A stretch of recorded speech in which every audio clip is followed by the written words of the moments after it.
Hello बच्चों, कैसे हैं आप लोग। उम्मीद है सब लोग बढ़िया होंगे। मैं हर्ष त्यागी बाहुबली फिजिक्स वाला प्लेटफॉर्म पर आप लोगों का स्वागत करता हूं और आई होप आप लोगों को मेरी आवाज आ रही होगी। सभी को नमस्ते, नमस्कार, good evening, good evening, good evening. जल्दी से बताओ बेटा, क्या मेरी आवाज आ रही है आपको? फटाफट बताइए। बहुत ठीक, बहुत ठीक।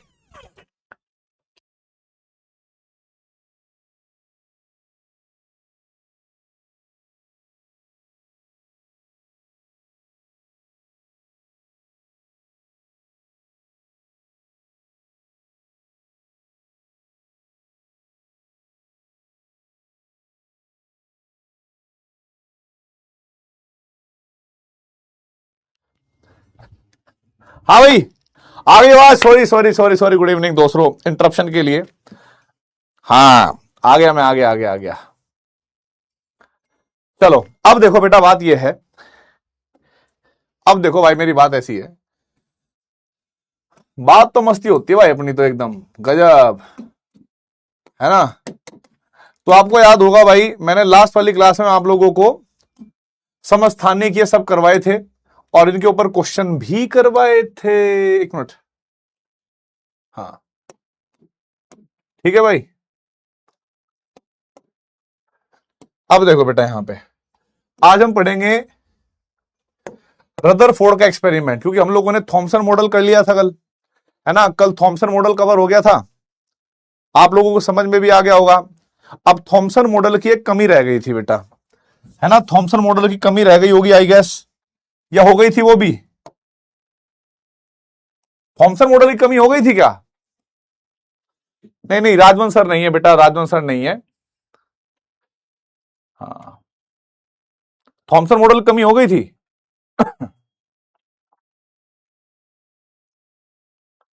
Yes, yes sir, okay okay okay, हो गई थी, ठीक है। अब हमारे पास क्या है बेटा, एक नया मॉडल आया जिसको बोलते हैं हम लोग रदरफोर्ड, रदरफोर्ड परीक्षण। रदरफोर्ड परीक्षण यानी रदरफोर्ड एक्सपेरिमेंट कहते हैं भाई इसको हम। अच्छा, इस चैप्टर में ना कहानी बहुत है भाई। इस चैप्टर में इतनी कहानी है कि आपको कहानी कहानी में मजा आ जाएगा। साइंस की जैसे पिक्चर होती है ना साइंस की कहानी में, वैसे मजा आ जाएगा आपको। बहुत सही। अब देख भाई एक चीज, अब हमारे पास इस परीक्षण को और क्या क्या कहते हैं भाई, ठीक है। अब मैं एक एक चीज ना थोड़ा डिटेल में समझाना चालू करूंगा। तो ये था हमारे पास रदरफोर्ड का परीक्षण। इसमें क्या करा इन्होंने, रदरफोर्ड चाचा ने क्या करा तुम्हारे, यू लव रदरफोर्ड, बहुत बढ़िया बात है भाई, तुम तो खतरनाक हो। अब मैं थोड़ा सा बंद कर देता हूं बेटा, है ना। मैंने अब आपके कमेंट बंद कर दिए ताकि आप फोकस कर पाओ मेरी बातों पे। देखो हमारे पास क्या होगा बेटा, एक स्रोत होगा, एक मशीन होगी। ये ना हमारे पास मशीन है और ये है, और इसका दूसरा भी कहते हैं भाई। इस एक्सपेरिमेंट का नाम एक और है, ठीक है, पता है क्या? अच्छे से पहना, हाँ, ठीक है। इसको कहते हैं स्वर्ण पन्नी, स्वर्ण पन्नी पर अल्फा कणों की बमबारी, ठीक है, बमबारी। अब ये क्या है भाई, जरा बताता हूं मैं, एक एक चीज डिटेल में बताऊंगा। बेसिकली एक हमारे पास होता है बेटा अल्फा कणों का स्रोत, अल्फा कणों का स्रोत। बहुत सारे बच्चे सोच रहे होंगे भाई अल्फा कण होते क्या हैं। अल्फा कणों का स्रोत, राइट। फिर भाई एक हमारे पास क्या होगा दोस्तों, एक परमाणु होगा, ठीक है। उस परमाणु के ऊपर क्या क्या एक्सपेरिमेंट, मतलब क्या क्या लोगों ने फील किया, देखा, उसके बारे में बात कर लेते हैं हम लोग। तो भाई मान लो ये हमारे पास एक परमाणु का हिस्सा है और इस परमाणु के केंद्र पर, परमाणु के केंद्र पर क्या है बेटा, कुछ होगा यहां पर, मुझे पता नहीं है क्या है, पर नाभिक होगा, ऐसी परमाणु होता है। तो ये जो अल्फा कण होते हैं, पहले ये समझो है क्या भाई। ये अल्फा कणों का मतलब होता है हीलियम का नाभिक। अल्फा कण का मतलब होता है हीलियम का नाभिक। आपको कहोगे सर इसका मतलब क्या हुआ? मैंने कहा देखो, हीलियम परमाणु के अंदर 2 प्रोटॉन 2 न्यूट्रॉन ये रहते हैं और 2 होते हैं इलेक्ट्रॉन। वास्तव में हीलियम परमाणु है बेटा, ये क्या है? हीलियम परमाणु। 2 प्रोटॉन 2 न्यूट्रॉन 2 इलेक्ट्रॉन। अगर मैं यहां से 2 इलेक्ट्रॉन हटा दूं, मैंने क्या काम करा, इन दोनों इलेक्ट्रॉन को बाहर निकाल दिया, तो हमारे पास एक छोटा सा कण बचेगा जिसमें अंदर 2 प्रोटॉन 2 न्यूट्रॉन और इलेक्ट्रॉन मैंने बाहर निकाल दिया। तो ये होता है हीलियम से जब 2 इलेक्ट्रॉन निकालोगे तो इसकी रिप्रेजेंटेशन होगी बेटा हीलियम +2। मतलब इसको जो हम निर्देशित करेंगे वो करेंगे हीलियम +2 से। क्लियर है भाई? और हीलियम ये हमारे पास परमाणु हो गया, तो हीलियम से हीलियम प्लस बनाना, हीलियम +2 बनाना, इसको बोलते हैं अल्फा कण। ठीक है, इसको बोलते हैं बेटा अल्फा कण। तो पहले तो आप लोगों ने परिचय कर लिया कि भाई अल्फा कण लिए गए। अब सोने की पन्नी ली गई। सोने की पन्नी की जगह पर हमने चांदी की क्यों नहीं ली? हमने जिंक की क्यों नहीं ली? लोहे की क्यों नहीं ली? सर एल्यूमिनियम तो इनमें सबसे सस्ता है, हमने एल्यूमिनियम की क्यों नहीं ली? इसके पीछे भी लॉजिक है बेटा। रदरफोर्ड ये चाहते थे, सपोज करो रदरफोर्ड, जैसे आप पे सपोज करना बेटा, देखना इसको ध्यान से, देखना ध्यान से। मैं यहां पर थोड़ी लाइट बंद कर रहा हूं, इससे आप लोगों को थोड़ा फील होगा। ये देखिए, अगर आप ऐसे देखोगे और 2 मिनट के लिए 2 मिनट के लिए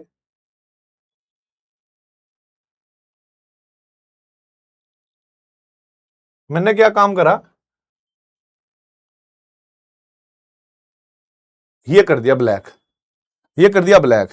तो ये जो आप देख रहे होंगे, मान लो ये लेजर है, ये एक स्रोत है अल्फा कणों का। आपने देखा होगा कि अगर प्रकाश ऐसे ऐसे जा रहा होगा, किरण के रूप में दिख रहा होगा प्रकाश, ठीक है, किरण के रूप में दिख रहा है भाई प्रकाश। ये ऐसे दिखाता हूं मैं आपको, ऐसे सामने की तरफ किरण सी बनेगी। अब आप देखो इसको ध्यान से, ये से टकराया ऐसे। तो कहने का मतलब ये हुआ दोस्तों, लाइट दोबारा से ओपन करता हूं, मैं समझा रहा हूं आपको। यहां पर जैसे आपने लेजर लाइट देखी होगी ना, लेजर लाइट, ठीक है, जैसे आपने लेजर लाइट देखी होगी, सेम टू सेम वैसा ही बेटा सिस्टम इनका होता है। कंटिन्यू आते हैं भाई अपने, ओ तेरी, कंटिन्यू आते हैं बेटा वापस से। तो वैसे ही हमारे पास क्या हुआ कि अगर ये स्रोत है, इससे लाइट निकल रही है, लाइट मतलब एक किरण निकल रही है अल्फा कणों की। तो आपने साउथ की पिक्चर देखी है, अगर साउथ की पिक्चर में कोई हीरो बीच में फंस गया, ठीक है, और भाई चारों तरफ से गुंडों ने उसको घेर रखा है, हीरोइन भी बीच में, उसको हीरोइन भी बचानी है, नहीं तो नाक कट जाएगी, फिर हीरोइन किसी और को पकड़ेगी। तो इसका मतलब है कि हीरो उसको बचा लेगा। 1000 गुंडे थे, हीरो अकेला था, ना हीरो के पास कोई माउजर, ना पिस्तौल, ना कोई हथियार, लेकिन जो 1000 लोग थे, ठीक है, जो 1000 गुंडे थे, उनके पास AK-47 और भाई बड़ी बड़ी मतलब जबरदस्त बड़ी बड़ी फायर गन, रॉकेट लॉन्चर थे। पर तुम्हें पता है वो पॉसिबिलिटी है, हीरो बच सकता है। अब हीरो क्या काम करेगा, हीरो को ने देखा कि भाई साइड में पत्थर पड़े हैं, हीरो ने देखा कि साइड में पत्थर पड़े हैं, तो उसने एक पत्थर उठाया और ऐसे फेंक के मारा। लेकिन वहां पर फिजिक्स को थोड़ा तोड़ मोड़ दिया जाएगा, तो वो एक काम करेगा, एक साथ ऐसे उठाएगा, बस ऐसा दिखेगा हमें। मतलब यहां से कुछ अल्फा कण जो निकल रहे होंगे, यानी पहले तो पॉजिटिव होते हैं, अल्फा कण का जो व्यवहार है वो पॉजिटिव होता है बेटा, इन पर धनावेश होता है। तो जब अल्फा कण ऐसे निकल रहे होंगे एक के पीछे एक, एक के पीछे एक, बहुत तेजी के साथ, तो ये एक किरण की तरह व्यवहार करेंगे, किरण की तरह। और इनमें से कुछ किरणें कैसी होंगी बेटा, सीधी निकल जाएगी, ठीक है, कुछ किरणें ऐसी होंगी बेटा जो एक लेवल तक सीधी जाएगी, फिर वो दिख जाएगा, ओहो हो यहां पर तो कोई है, तो वो फिर ऐसे ऐसे मुड़ जाएगी बेटा, ऐसे चली गई, टिल्ट हो गई। और एक कंडीशन क्या होगी कि ये जो आपके पास यहां से निकलेंगी बेटा किरणें, अल्फा कण निकलेंगे, ये अल्फा कण, क्योंकि ये मैंने इसलिए दिखाए पॉजिटिव, इन पर धनावेश है। जब एक के पीछे एक बहुत तीव्र आवृत्ति से चलते हैं तो एक किरण जैसा व्यवहार होता है। तो ये जाएंगे बेटा पहले यहां तक, ये जाएंगे बेटा पहले यहां तक, और यहां के बाद फिर ये यहीं से वापस लौट आएंगे किसी चीज को देखकर, ठीक है। तो ये वापस आ गए। तो मैं आप लोगों को बताऊं बेटा, ये जो हमारे पास लाइन है जो सीधी चली गई, 99.9% अल्फा किरणें सीधी निकलेगी, ठीक है। और ये होगा 1/20,000। इसके लिए मैंने लिख दिया शब्द, अरे यार सुनो, हाँ हाँ, इसके लिए मैंने लिख दिया बेटा 1/20,000। मतलब 20,000 में से कोई एक अल्फा किरण होगी या अल्फा कण होगा जो वापस लौट के आएगा, ठीक है। फिर यहां पर देखना, और भाई थोड़ी बहुत जो है भाई, थोड़ी बहुत जो है बेटा ऐसे निकल जाएगी, थोड़ी बहुत ऐसे निकल जाएगी। अब यहां पर एक चीज मैं बताता हूं आप लोगों को सिंपली, ये एक्सपेरिमेंट है, इस एक्सपेरिमेंट को आपको कंटिन्यू समझना है, ठीक है। इस एक्सपेरिमेंट को तो आपको समझना है। अब ये एक्सपेरिमेंट में क्या क्या हुआ, क्या क्या नहीं हुआ, इससे हम लोग क्या समझेंगे, इस बात को हमें जानना है। तो भाई अल्फा कण आपको पता लग गए, ये होते हैं। ये जो आप देख रहे हो ये कहीं ना कहीं सोने का परमाणु है, सोने का। अब आप लोगों के दिमाग में एक बात आ रही होगी कि जो रदरफोर्ड अंकल है, क्या वो बहुत पैसे वाले थे, उन्होंने सीधा सोने की ही पन्नी चूज करी, यानी सोने का ही परमाणु बनाया, वो लोहे को क्यों यूज नहीं करते थे, एल्यूमिनियम को क्यों नहीं करते थे? तो बेटा सबसे पहली बात तो हाँ, वो अमीर तो थे, लेकिन बात अमीरी की इसलिए नहीं कि सोने का पन्नू ले लिया। आप लोग ये समझिए, जैसे मान लो ये मेरे पास एक ईंट है सोने की, ये ईंट है सोने की, अगर इसके अंदर अलग अलग परमाणु है, क्या है बेटा, अलग अलग परमाणु। ये जो ऊपर वाले परमाणु आप देख रहे हो, ये सतह के परमाणु है जो मुझे दिख रहे हैं, ये भी सतह के परमाणु है जो मुझे दिख रहे हैं, ये भी सतह के परमाणु है जो मुझे दिख रहे हैं, ये भी सतह के परमाणु है जो दिख रहे हैं, और ये भी सतह के परमाणु ये दिख रहे हैं। अगर मैं इनको अल्फा किरणों के संपर्क में रखूं तो अल्फा किरण केवल इनके बाहर बाहर के परमाणुओं के साथ संपर्क में आएगी, है ना, बाहर बाहर के परमाणुओं के संपर्क में आएगी। और मान लेते हैं कि मान लो 1,00,000 परमाणुओं पर बमबारी करी, 1,00,000 परमाणु बमबारी कर दी भाई। अब देखो दूसरी चीज, वैसे तो ए है ना, अब देखते हैं दूसरी चीज। अगर मैं इस धातु को, मतलब ये धातु का टुकड़ा है, इसको पीटता रहूं पीटता रहूं पीटता रहूं पीटता रहूं पीटता रहूं, तो आपको यह बात पता है कि धातु को पीटने पर वो आघात वर्धनीय होती है, छोटी छोटी मतलब परतों में कन्वर्ट हो जाती है। क्या हो जाती है? परतों में कन्वर्ट। अर्थात जो उसके अंदर के ये परमाणु है ना, ये परमाणु है, मान लो ये अंदर वाला हिस्सा व्हाइट वाला परमाणु है ये भी, लेकिन यहां पर पहले अल्फा कण संपर्क नहीं कर पा रहे थे, अल्फा कण केवल यहां पर संपर्क कर पा रहे थे। तो अगर मैं इसको पीटते पीटते पीटते इतना फैला दूं, इतना फैला दूं कि अब ये जो वो है परत, ये काफी चौड़ी हो गई है। अब सामने की परत में जब जितनी ज्यादा चौड़ी होगी उतना ज्यादा क्या होगा बेटा, यहां पर सोने के परमाणु बाहर निकल के आएंगे, सोने के परमाणु बाहर निकल के आएंगे। और जब मैं इस पर अल्फा कण डालूंगा तो ज्यादा से ज्यादा कणों के साथ संपर्क होगा। जितने ज्यादा कणों के साथ संपर्क होगा, जितने अधिक परमाणुओं के साथ संपर्क होगा, हमारी रीडिंग, मतलब जो रदरफोर्ड अपना एक्सपेरिमेंट कर रहे थे उनकी रीडिंग उतनी अच्छी आ रही थी, उतनी अच्छी रीडिंग आ रही थी। उनको लग रहा था कि यार जितना ज्यादा मेरा ऑब्जर्वेशन हो, रिजल्ट आए परीक्षण में, उतना मुझे एक्यूरेट का पता लगेगा, एक्यूरेसी का पता लगेगा। इसीलिए उन्होंने चुना दुनिया की सारी आघातवर्धनीय धातुओं में से वो धातु जो सर्वाधिक मैलिएबल है, सर्वाधिक आघात वर्धनीय है। और आप लोगों ने क्लास 9th में पढ़ा होगा कि भाई तत्व जो है वो 3 प्रकार के होते हैं, धातु, अधातु और उपधातु, पढ़ा होगा। और आपने वहां पर यह भी पढ़ा होगा कि धातु पीटने पर टूटती नहीं है, वो चपटी हो जाती है ना, और वो शीट के रूप में, यानी लेयर की या परत के रूप में कन्वर्ट होने लगती है। और आपने वहां पर यह भी पढ़ा होगा कि जितनी भी धातुएं हैं उन धातुओं में से सोना एक ऐसी धातु है जो सबसे ज्यादा आघात वर्धनीय है। तो उन्होंने सोना इसलिए चुना कि भाई अगर मैं इसको छोटी छोटी लेयर में बनाऊंगा तो मुझे ज्यादा से ज्यादा परमाणु बाहर परत में दिख जाएंगे, और वो परत वाले परमाणु जब अल्फा कणों से टकराएंगे तो ज्यादा अच्छा रिजल्ट आएगा। ठीक है, तो मुझे लगता है कि अब आपको यह तो समझ में आ गया कि सोने की पन्नी, ठीक है, स्वर्ण पन्नी क्यों ली थी, क्यों ली थी। तो हम लोग कहेंगे भाई, नोट पॉइंट यहां पर, इस एक्सपेरिमेंट में या इस परीक्षण में, इस एक्सपेरिमेंट में स्वर्णपर्णी इसलिए ली गई क्योंकि सोना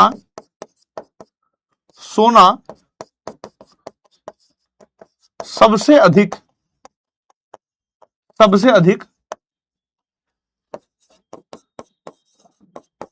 आघात वर्धनीय यानी मैलिएबल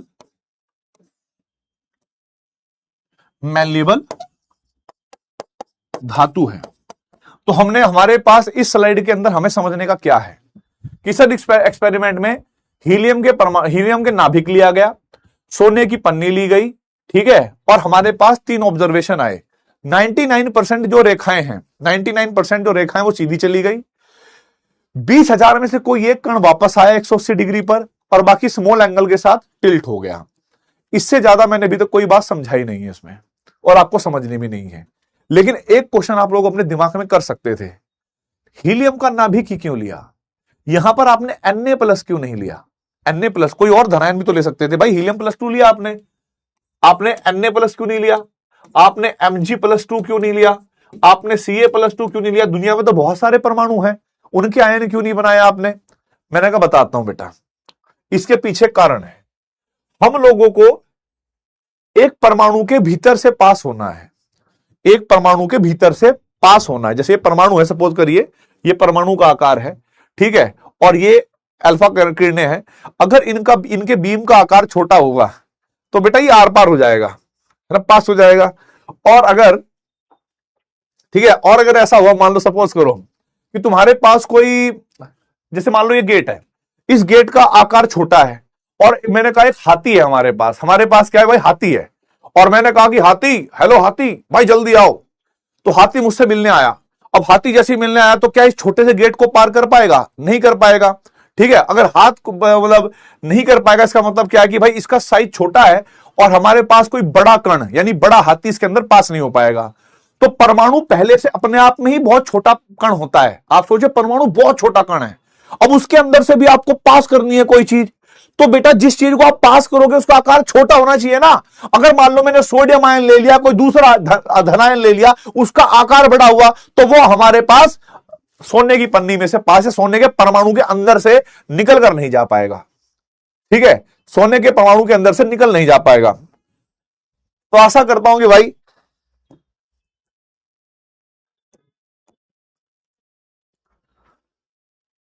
नोट करिए भाई, इसको नोट करिए भाई फटाफट, इस स्लाइड में जो कुछ लिखा हुआ है। और फिर इन 3 ऑब्जर्वेशन से हम लोग देखेंगे हमने क्या सीखा, ठीक है।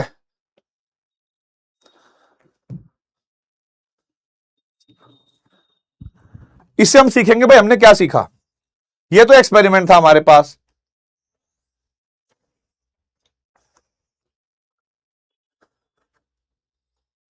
Noted, done.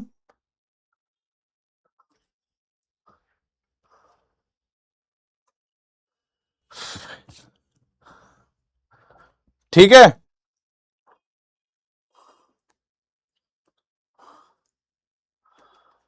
अब देखो भाई यहां पर, अब देखो भाई यहां पर, डन डन डन डन। अब देखो भाई यहां पर ऑब्जर्वेशन, ठीक है। हम लोग बोलेंगे भाई इस परीक्षण के ऑब्जर्वेशन क्या है, इससे हमने सीखा क्या, ठीक है, क्या समझेंगे। तो हम लोग कहेंगे बेटा आज तो भाई ये वाला कलर अच्छा चूज हो गया, ठीक है, आज ये अच्छा कलर चूज हो गया भाई। तो यहां पर मैं कहूंगा भाई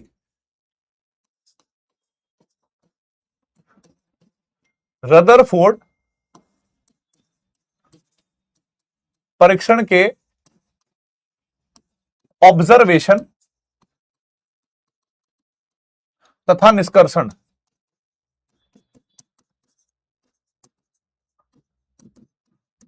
मतलब हम लोग कंक्लूजन भी निकालेंगे बेटा, है ना, कि भाई हमें क्या क्या समझ में आया इस एक्सपेरिमेंट से। अब देखो एक बात बताओ, मान लो सपोज करो ये कण है, अल्फा कण है, इसको मैंने, ये तो खैर टूट ना जाए, चलो ये अल्फा कण है, ये मेरे पास है, पेन दिख रहा है ना आपको, मैंने इसको फेंका और ये सीधा चला गया, सीधा चला गया, सीधा चला गया, यहां तक ये सीधा ही आया, यानी ये जो स्पेस था यहां से मैंने फेंका यहां तक, अब इस पॉइंट से इस पॉइंट के बीच में कोई अवरोध नहीं था, तो ये कण चला चला चला चला चला चला चला सीधा चला गया। इसका मतलब पता क्या है, इसका मतलब यह है बेटा कि जो किरणें सीधी रेखा में चली गई, जो रेखा में सीधी किरणों में चली गई, उनके रास्ते में कोई आया ही नहीं जिससे वो टकराएं या जिससे वो बात करें, है ना, पूरी स्पीड से गई, निकल गई। तो यहां से एक बात तो समझ में आ गई हमें, सब आप कहोगे सर जी क्या समझ में आई, कि परमाणु का अधिकांश भाग खोखला है, परमाणु का अधिकांश भाग खोखला है। अब इस बात से कितना बड़ा रिजल्ट निकल के आया, थॉमसन वाले टाइम में क्या पढ़ा था हमने कि भाई परमाणु का जो भार है ना वो एक समान रूप से पूरे परमाणु में विद्यमान है ना, जो कि गलत भी था, लेकिन इसकी एक लाइन से ये समझ में आ गया कि परमाणु का जो द्रव्यमान होगा वो एक जगह पर तो नहीं होगा बेटा, क्योंकि अधिकांश भाग तो खोखला है। तो हम लोगों को ये बात पता लगी बेटा, पहला पॉइंट,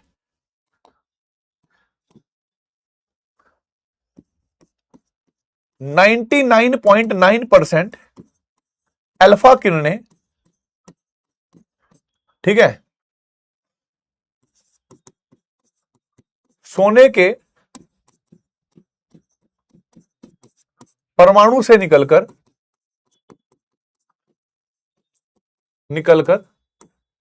सीधी रेखा में चली गई, सीधी रेखा में चली गई, जिससे यह सिद्ध होता है कि जिससे यह सिद्ध होता है कि परमाणु का अधिकांश भाग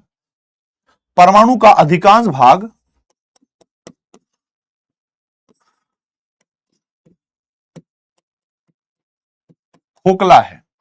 किस किस को बेटा ये पहला पॉइंट समझ में आ गया विद डिटेल, बताइए भाई, किस किस को बेटा जी ये बात समझ में आ गई,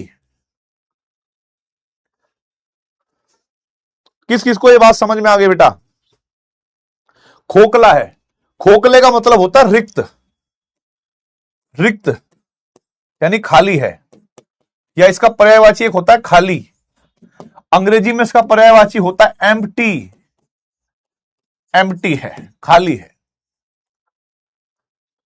अब जैसे कुछ बच्चे ये कह रहे थे पहले चैप्टर में, अरे सर जी ओ थ्योरी करवा देते थोड़ा मजा आ जाता हमको, तो मैंने कहा बाबू तुमको 2+2 जोड़ेंगे तो इसमें का थ्योरी पढ़ाएं, बताए जरा का थ्योरी पढ़ाएं इसमें। अब आया है थ्योरी का नंबर, अब आया है डिटेल डेरिवेशन का नंबर, करिए, अब देखा था कितना करोगे आप। चलो चलिए, अच्छा तुम्हारे यहां बारिश हो रही है, बहुत अच्छी बात है।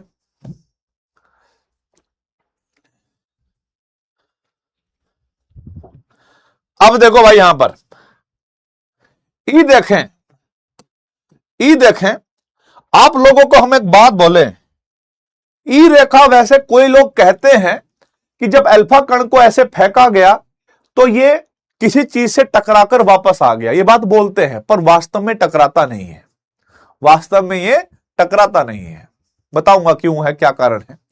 अब जैसे सपोज करो अल्फा कण हो, आप ही अल्फा कण हो, ठीक है, और यहां पर पॉजिटिव आवेश है आपके ऊपर, तो आप किसकी तरफ आकर्षित होगे, किससे आप प्यार करोगे, आगे किसको आप अपना सजना और किसको अपनी सजनी बनाओगे, अपोजिट चार्ज को बनाओगे। अगर आप पॉजिटिव हो तो नेगेटिव को, नेगेटिव हो तो पॉजिटिव को, इसी में आकर्षण है। अब अचानक तुम्हें कह दिया गया, हाँ भाई हाँ ठीक है तुम 11वीं में हो, अच्छा तुम एक काम कर लो बेटा, IIT कर लो, ओके IIT हो गई तुम्हारी, चलो ठीक है, वो देखो तुम्हारे लिए बहुत सुंदर हमने कन्या का व्यवस्था बनाई है, वहां पर तुम्हारे रिश्ते आए हैं तो जरा पसंद कर लो जाके। तो तुम में से ऐसे भी हैं भाई जिनको लग नहीं रहा था कि जीवन में हमारी भी शादी हो सकती है, लेकिन अचानक आए भाई, दूर से देखा कि आप तो भाई पापा लोगों ने हमें एकदम ओपन कह दिया है कि पसंद कर लो, अपनी पसंद की शादी करेंगे, तो तुम बहुत तेजी के साथ भागोगे भागोगे भागोगे भागोगे भागोगे भागोगे भागोगे, है ना। अब बहुत तेजी के साथ आप भागते जा रहे हो भागते जा रहे हो, दूर से तो पूरे एक्साइटेड हो, लेकिन पता लगा वहां पर लड़की थी ही नहीं, वहां पर लड़के ही थे। तो तुम जितना क्लोज जाते रहोगे तुम्हारा मूड ऐसे, देखो जैसे सपोज करो वहां पे तुम हो, यहां पर, अरे मतलब मेरे अपनी तरफ, यहां पर तुम हो और वहां पर कोई और है, ठीक है, मेरा दिमाग खराब हो गया, तो तुम भागे जा रहे हो, लेकिन तुमने देखा अरे यार ये कुछ कुछ लड़के जैसे क्यों लग रहा, अरे अरे अरे चलो यार, भाग, वापस भाग जाओगे तुम, है कि नहीं, वापस भाग जाओगे। सुनो मेरी बात, किसी चीज से तुम टकराओगे, टकरा के देखोगे अरे ये तो अपना ही जैसा है, भागो वापस यहां से। तो देखो, जो कण वापस आए, जो कण वापस आए, उस टाइम पर कुछ नहीं पता था, ये तो मैं तुम्हें समझाने के लिए बोल रहा हूं। रदरफोर्ड को लगा कि भाई अल्फा कण वापस लौट के आ गए, इसका मतलब क्या हुआ कि रदरफोर्ड ने कुछ नहीं, अल्फा कणों ने कुछ ऐसा देख लिया जो उनके ऊपर खुद है, खुद क्या है, धनावेश। ओहो, धनावेश है भाई, तो भाई कहीं परमाणु के केंद्र पर कहीं धनावेश है भाई। ओके ओके ओके, और ये टकरा कर आए, टकरा कर आए, तो कोई वस्तु टकरा के तभी आती है जब वो किसी कठोर भाग से टकराती है और फिर वापस भाग आती है। कभी आपने ऐसा नहीं देखा होगा कि हवाई चल रही है और सीधी कोई चीज आपने फेंकी, वो हवा में वापस ही लौट के आ गई, वो जाती है किसी ठोस पदार्थ से टकराएगी तभी बाहर निकल गया। और क्योंकि 20,000 अल्फा कणों में से कोई एक अल्फा कण ही निकल रहा था, या 20,000 अल्फा किरणों में से कोई एक किरण ही वापस आ रही थी, इसका मतलब है वो जो भी पॉजिटिव चीज है, वो जो भी कठोर चीज है, मुझे नहीं पता, पर वो पूरे परमाणु की तुलना में बहुत छोटा सा है, बहुत छोटा सा है। अनुमान ऐसे लगाया रदरफोर्ड ने। फिर इन्होंने क्या कहा, ठीक है, अब जैसे हमें ये पॉइंट समझ में आया बेटा, तो अब हम दूसरा पॉइंट समझेंगे। दूसरा पॉइंट क्या था भाई, दूसरा पॉइंट ये था, लगभग 1/20,000, 1/20,000, ठीक है, अल्फा कण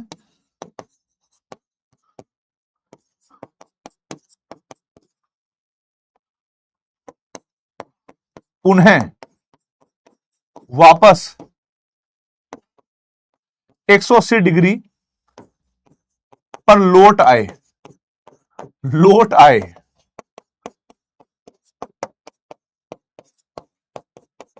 जिससे यह सिद्ध होता है, यह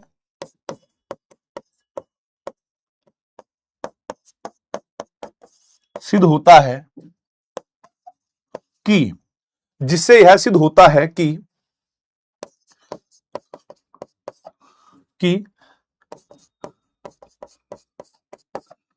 परमाणु के केंद्र पर, बेटा 1 मिनट देना मुझे, है ना, 1 मिनट का समय देना, इसको नोट करो आप, तब तक नोट करो बेटा।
भाई कंटिन्यू, नोट कर लिया, ओके, नोट कि परमाणु के केंद्र पर एक,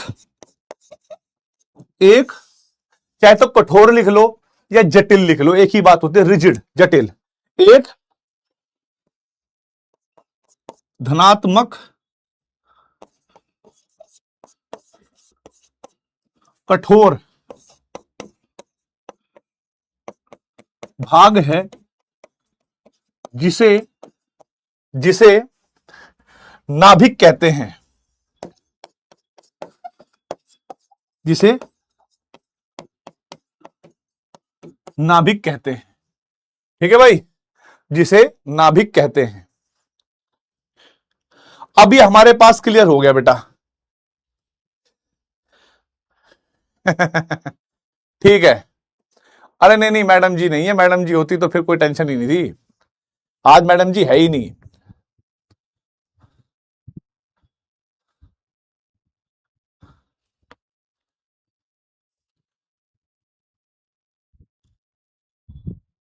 चलो नोट हो गया, नोट हो गया तो भाई बता देना, आगे बढ़ता हूं मैं।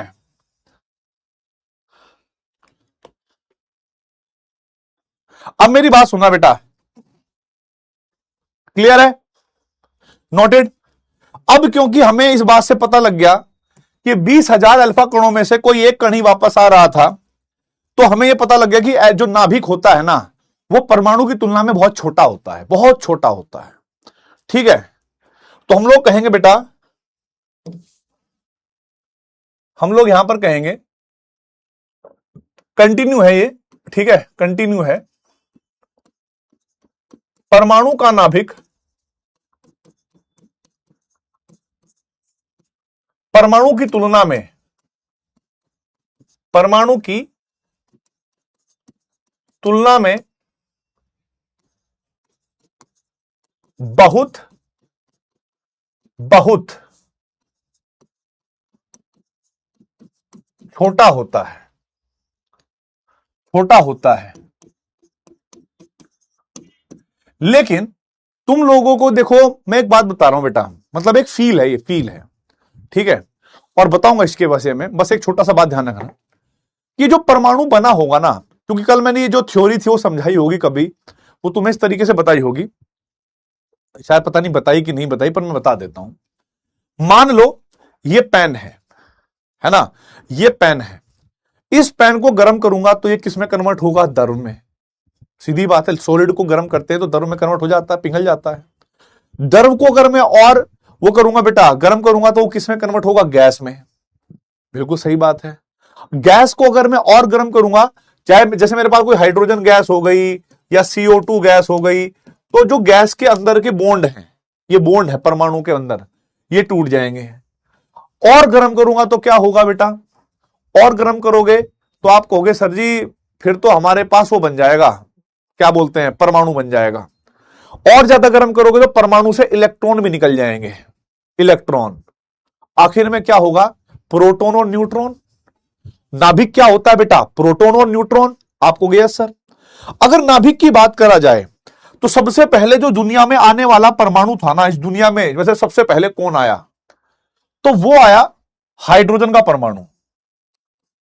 फिर हमारे पास हाइड्रोजन के बाद भगवान को कुछ और बनाने होंगे। ठीक है, जस्ट लाइक कि भाई हाइड्रोजन के बाद क्या बनाना है? हीलियम बनाना है। हीलियम के बाद उनको क्या बनाना है भाई? लिथियम बनाना है। लिथियम के बाद उनको क्या बनाना है भाई? बेरिलियम बनाना है, बोरोन बनाना है, कार्बन बनाना है। ऐसे करके बहुत अलग अलग प्रकार के तत्व होंगे जो उनको बनाने थे। लेकिन जब नाभिक की बात आई तो आपको एक बात पता होगी, हाइड्रोजन के नाभिक में केवल एक प्रोटॉन होता है, बाकी कुछ तो नहीं होता। तो इसका नाभिक था एक, मैं नाभिक की बात बताऊंगा, तो यहां पर एक पॉजिटिव चार्ज था, खाली एक पॉजिटिव चार्ज हाइड्रोजन में। हीलियम में क्या है? 2 पॉजिटिव चार्ज। हीलियम में क्या है? 2 पॉजिटिव चार्ज। लेकिन आप लोगों को एक बात समझ में आई होगी कि 2 पॉजिटिव चार्ज यानी 2 धनावेश एक जगह पर रह नहीं सकते, उनके बीच में प्रतिकर्षण बल लग जाएगा। क्या लग जाएगा? प्रतिकर्षण बल लग जाएगा, वो रह नहीं सकते। तो भगवान ने क्या सोचा कि यार ये प्रतिकर्षण बल मुझे हटाना पड़ेगा, मैं तो नाभिक बना रहा हूं। तो उन्होंने क्या करा, इन दोनों के दोनों पॉजिटिव चार्ज के बीच में 2 न्यूट्रॉन घुसा दिए भाई। क्या कर दिया भाई? 2 न्यूट्रॉन घुसा दिए। ठीक है, 2 न्यूट्रॉन घुसा दिए। अब आप कहोगे सर जी ये कैसे, मतलब न्यूट्रॉन घुसाने से क्या हो गया? मैंने कहा आप लोगों ने ना बचपन में ऐसा गेम खेला होगा, क्योंकि आपने चार्ज के साथ तो खेला नहीं, मतलब करंट के साथ खेलोगे तो चिपक जाओगे या मनमुरा जाओगे। आपने चुंबक ली होंगी छोटी छोटी, जब दो चुंबक को मेले में से लेते थे और उनको आपस में छोड़ते थे तो पता है कैसे बोलती थी वो, ऐसे बोलती थी चर, मतलब बहुत स्ट्रोंगली प्रबलता के साथ वो जुड़ती थी। लेकिन आपने कभी ऐसा भी देखा होगा बेटा, अगर मान लो मेरे पास एक चुंबक ऐसे है, मैंने ऊपर की तरफ रखी है, एक चुंबक नीचे की तरफ रखी है, मैं नीचे वाली चुंबक को हिलाता था तो ऊपर वाली चुंबक भी थोड़ी थोड़ी चलती थी। लेकिन ऐसा होता था कि उन दोनों चुंबक के बीच का जो आकर्षण था वो थोड़ा बहुत कम हो जाता था। आप कहोगे सर वो कैसे कम हो जाता था? क्योंकि दो परमाणु के बीच में कुछ ना कुछ तो फट्टा आ जाता था, टेबल का या किताब का आ जाती थी बीच में। तो इस प्रकार से भाई हम लोग क्या कहेंगे, इस प्रकार से हम लोग क्या कहेंगे भाई, कि भाई उनके बीच में आकर्षण कम होता था। अब जैसे ये चीज आकर्षण के लिए वैलिड है तो ये बेटा प्रतिकर्षण के लिए भी तो वैलिड होगी। अगर कोई दो चीजें बहुत ज्यादा एक दूसरे को प्रतिकर्षित करती है तो अगर हम उनके बीच में कुछ अड़ा देंगे तो बेटा उनका जो प्रतिकर्षण है वो क्या हो जाएगा, कम हो जाएगा। ठीक है, तो हम लोगों ने क्या काम करा बेटा, यहां पर जो हीलियम है, ठीक है, दो प्रोटॉन थे, हमने बीच में न्यूट्रॉन फंसा दिए तो उनका प्रतिकर्षण कम हो गया। लिथियम के अंदर क्या था बेटा, 3 प्रोटॉन है क्योंकि इसका परमाणु क्रमांक 3 होता है, तो इसके बीच में भगवान ने क्या करा भाई, 4 न्यूट्रॉन फंसा दिए। अब ऐसे करके धीरे धीरे धीरे धीरे करके आप लोग फोकस करिएगा प्लीज। अभी मैं परमाणु को नहीं दिखा रहा हूं, केवल नाभिक को बता रहा हूं। जब मैं इधर से इधर जा रहा हूं, मतलब आवर्त सारणी कह लो या तत्व की बात कर लूं, आप लोगों को इन तीनों में ही, इनको भी आप छोड़ भी दो, चलो कोई दिक्कत नहीं, इनकी बात ही नहीं कर रहे हम। इन तीनों में सबसे बड़ा नाभिक आपको कौन सा लग रहा है बेटा? इन तीनों में सबसे बड़ा नाभिक किसका होगा?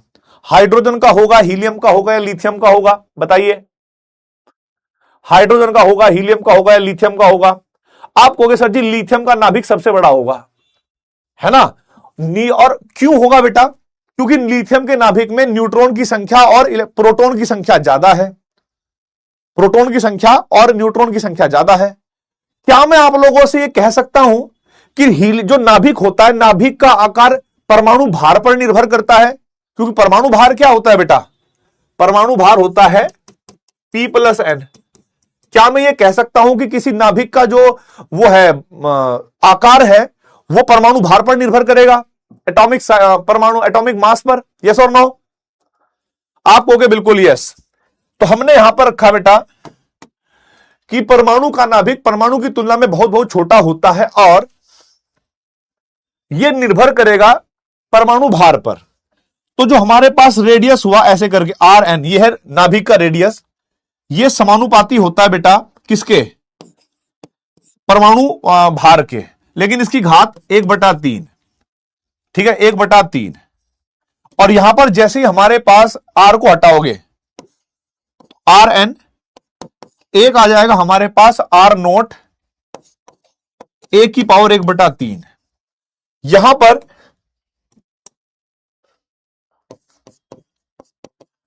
पर R0 एक अनुक्रमानुपाती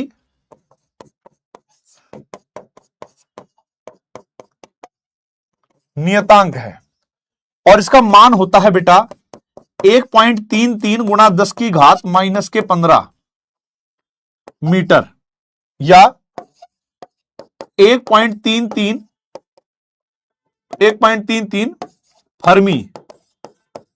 फर्मी कह लो या इसको 1.33 फेम्टो कह लो। अब मैं आप लोगों को एक बात बताता हूं बेटा, अभी इसकी फर्मी और फेम्टो पे मत जाना। मैं जितने क्वेश्चन का बताओ, कैसे कैसे पर्सन पूछ रहे हो आप, सर अब आपने लव मैरिज की थी अरेंज मैरिज? बताई नहीं जाती ऐसी बातें, तो तुम घर वालों को परेशान कर दोगे। तो मैंने क्या कहा भाई, 1.33 फर्मी और ये फेम्टो, ये क्या है? अब इस पे मत जाना। मेरा आप लोगों से एक सिंपल सा क्वेश्चन है, आप लोगों के सर क्या क्वेश्चन है आपको बताओ? मैंने कहा देखो भाई, पहला क्वेश्चन तो ये देखो आप, मतलब ये मैंने बंद कर दिए, वो मेरे और आपकी ना मतलब बिना लिखे हुए बात है, मन से मन की बातें हैं। अगर मान लो तुम्हारा दोस्त तुम्हारे पड़ोस वाले गांव में रहता है या कोई और थोड़ा दूर रहता है या तुम किसी शहर में रहते हो और तुमसे कोई पूछा जाए कि भाई तुम्हें उस फलाने शहर में जाना है, ठीक है, कोई आदमी अगर दिल्ली में है उसको हरिद्वार जाना हो तो वो चाहता है कि भाई पता है तुम्हारे जैसे में कोई आया, पता है, पता है दिल्ली से ना हरिद्वार 200 किलोमीटर है। हाँ, तो तुम डिस्टेंस को किस में बताओगे? किलोमीटर में। मैंने कहा कि तुमने 200 किलोमीटर कह दिया, ये क्यों नहीं कहा भाई 2 लाख मीटर है? 2 लाख मीटर क्यों नहीं कहा? सर मीटर में ज्यादा बड़ी मान हो जाती है। अच्छा, सेंटीमीटर क्यों नहीं कहा? सर सेंटीमीटर में कौन इतनी बड़ी दूरी नापेगा, वो दूरी बड़ी है इसलिए उसको किलोमीटर में नापते हैं। हाँ, मैंने कहा मिलीमीटर में बताओ दिल्ली से हरिद्वार कितना दूर पड़ता है? अरे सर मिलीमीटर में तो इतना बड़ा मान हो जाएगा और भला उसको कौन याद रखेगा? सर हम इतनी छोटी छोटी दूरी, इतनी बड़ी बड़ी दूरी इतनी छोटी छोटी यूनिट में नहीं निकालते, इनके लिए किलोमीटर बने हैं। मैंने कहा अच्छा। फिर मैंने कहा कि अच्छा तुमने कुर्ता पजामा सिलवाया है? कहने लगा हाँ जी। कितना कपड़ा लगा था?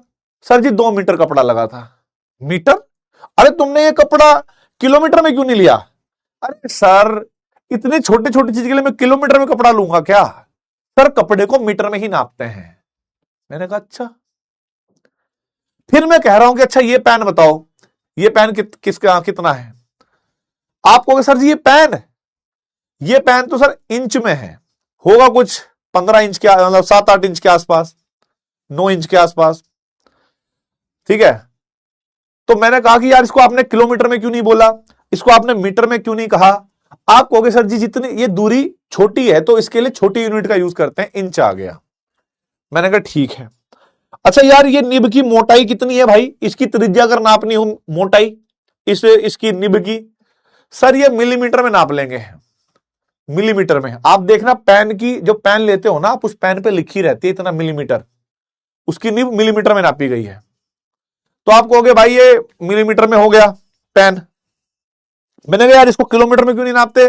सर ये बहुत छोटी है इसलिए मिलीमीटर में नाप दिया। मैंने कहा अच्छा।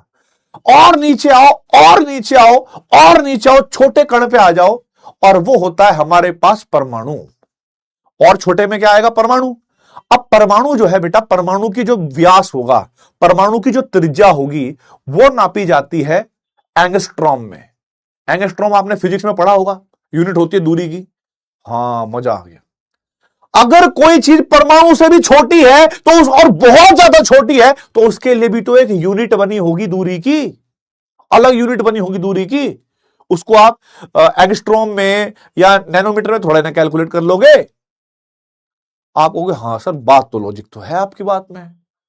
अच्छा, अब समझ में आया सर, ये आपने फेम्टो क्या लिखा है, फर्मी क्या लिखा है। ये दूरी की ही यूनिट है, लेकिन ये इतनी छोटी यूनिट है, इतनी छोटी यूनिट है कि इससे नाभिक की त्रिज्या या नाभिक का व्यास नापा जाता है। कमाल हो गया सर, आपने गजब तरीके से समझा दिया, है कि नहीं? थैंक यू बोलो फिर। किस किस को यह बात समझ में आ गई? किस नियतांक का मान 1.33 फर्मी है, पर यह फर्मी क्या है? फर्मी एक तरह की दूरी की ही यूनिट है और बहुत छोटे पैमाने पर यूज होती है। और यह भी मैं बता दूं बेटा, यहां पर 1 मीटर में 10 की घात 15 फर्मी होती है, या 1 फर्मी में 10 की घात -15 मीटर होते हैं, या 1 फर्मी में 10 की घात -13 सेंटीमीटर होते हैं। ये सब यूनिट है। किस किस का क्लियर हो गया बेटा ये बात?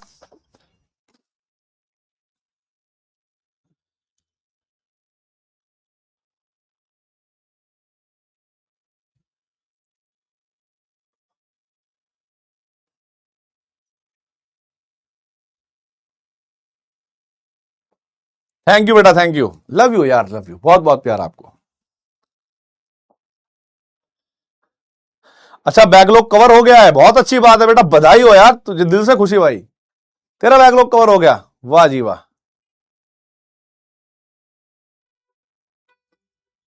अब देखो भाई आगे, अब देखो बेटा आगे।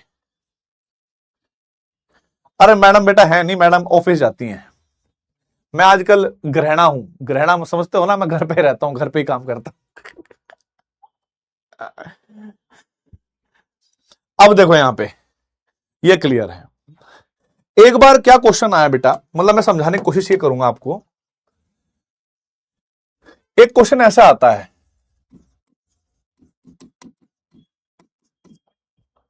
एक क्वेश्चन ऐसे आया, क्वेश्चन का टाइप है ये, और ऐसे क्वेश्चन को करने के लिए आगे की बात समझाऊंगा मैं। क्वेश्चन इस तरह के ऐसा,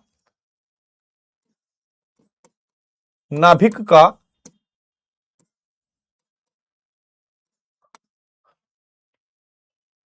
यदि नाभिक का परमाणु के नाभिक का आयतन, नाभिक का आयतन तथा परमाणु का आयतन का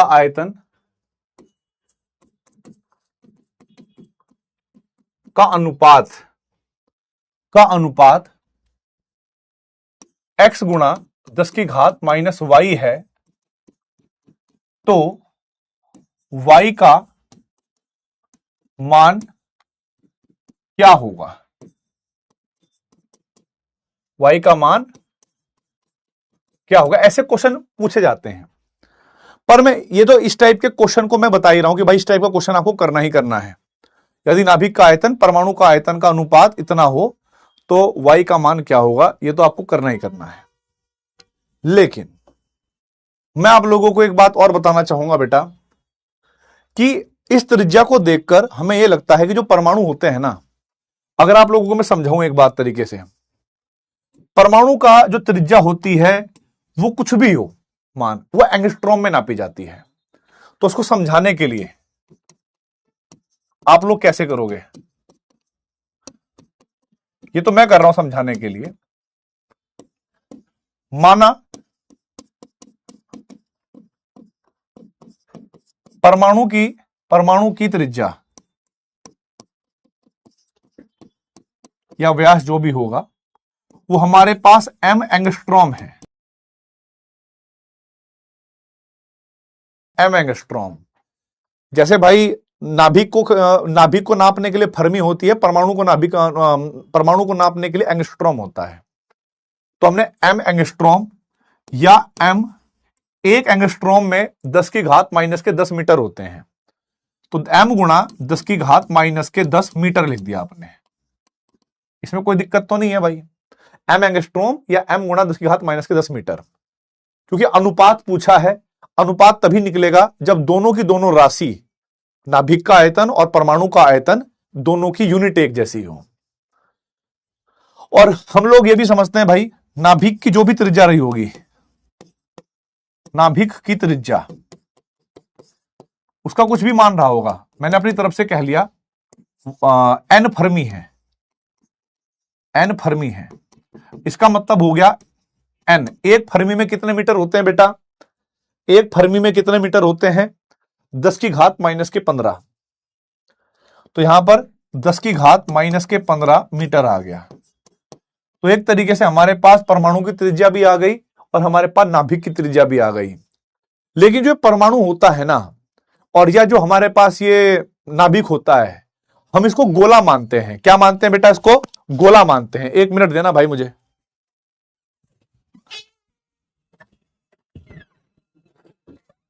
क्या मानते हैं भाई? इसको हम गोला मानते हैं बेटा, ठीक है। अब देखो भाई, गोले का आयतन क्या होता है आप लोगों ने पढ़ा होगा 9वीं क्लास में, 10वीं क्लास में, मेंसुरेशन। तो गोले का आयतन क्या होता है बेटा? गोले का आयतन होता है 4/3 पाई आर क्यूब। तो अगर मैं यहां पर, हमसे क्या पूछा, यदि नाभिक का आयतन तथा परमाणु का आयतन का अनुपात फलाना ढिमकाना हो, 10 की घात माइनस के y हो, तो y का मान बताओ क्या होगा? ठीक है। अब देखिए भाई यहां पर, आयतन नाभिक का बटे आयतन परमाणु का, A for atom, N for नाभिक, न्यूक्लियस।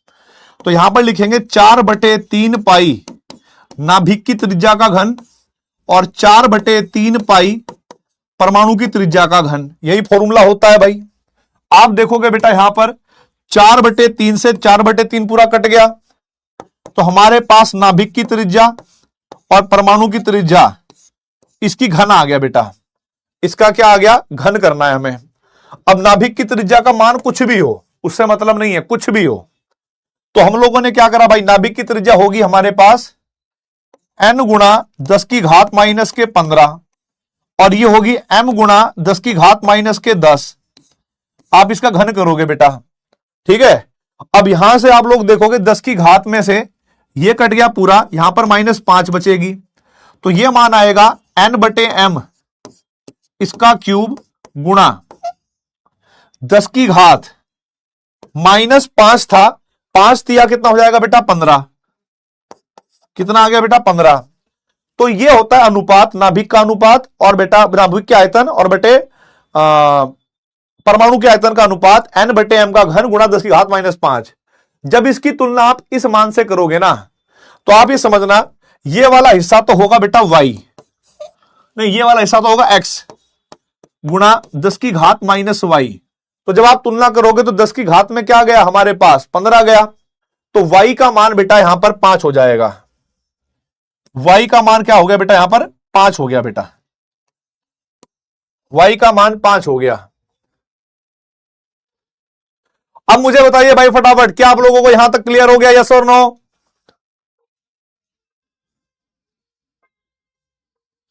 y का मान तो बेटा ये पूछा जाता है, इसलिए मैंने आपको समझाया कि भाई इनके आयतनों का अनुपात बहुत ज्यादा है, और इससे यह भी सिद्ध होता है कि भाई नाभिक का आयतन बहुत छोटा होता है पूरे परमाणु की तुलना में।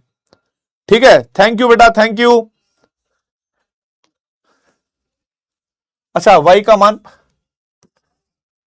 15 ही तो लिखा था, वो 5 था ना, वो तो मैंने जानबूझ के किया था, मैं बोल तो 15 ही रहा हूं ना। ठीक है ठीक है, 15 है, 15, y का मान 15 है, y का मान 15 है,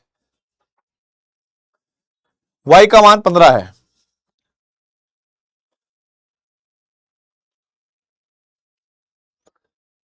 तो ये रदरफोर्ड ने हमें जानकारी दे दी बेटा। तो मुझे बताओ रदरफोर्ड ने किस चीज की खोज करी? मेरा आप लोगों से क्वेश्चन है, रदरफोर्ड ने किस चीज की खोज की? अब हमें ये बात पता लगी भाई, ठीक है, इस परीक्षण से रदरफोर्ड ने, ठीक है, ठीक है, इस परीक्षण से रदरफोर्ड ने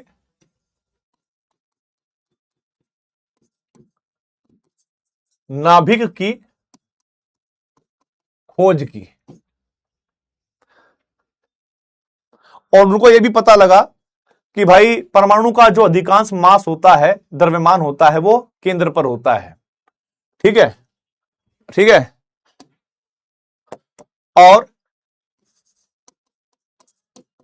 और यह भी बताया,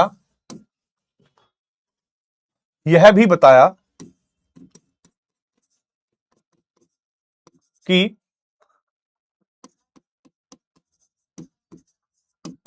नाभिक पर धनावेश होता है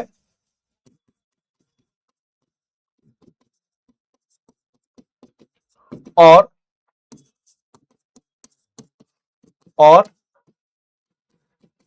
परमाणु का द्रव्यमान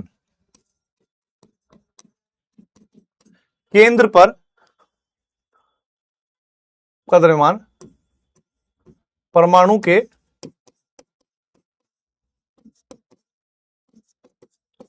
केंद्र पर सांद्रित रहता है। सांद्रित का मतलब कॉन्सेंट्रेटेड, ज्यादातर उसमें यह भार बहुत कम है, सांद्रित रहता है। हो गया भाई note? Very good, correct answer बेटा, नाभिक की खोज करी इन्होंने। अब जैसे हम लोगों को यह बात समझ में आ गई, हम लोगों को यह बात समझ में आ गई बेटा,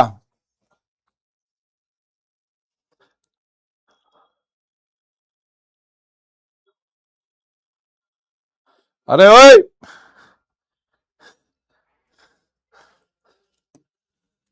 इधर देखो अब, जैसे हर एक मॉडल के अपने फायदे होते हैं, कुछ मॉडल की कमियां भी होती हैं। ठीक है, जैसे थॉमसन के मॉडल की कमियां थी, वैसे इनके भी मॉडल की कमियां रहेगी, जिसको आगे आकर दूसरे साइंटिस्ट सुधारेंगे और वो और कुछ डेवलपमेंट लेके आएंगे, मतलब परमाणु के बारे में और अच्छे से जानकारी दे पाएंगे। तो पहली जानकारी क्या है बेटा, जरा देखो। ठीक है, हम लोग कहेंगे रदरफोर्ड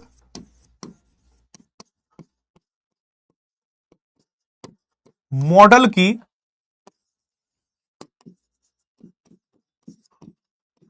कमियां, रदरफोर्ड मॉडल की कमियां। ठीक है, पहला पॉइंट क्या था बेटा, यह मॉडल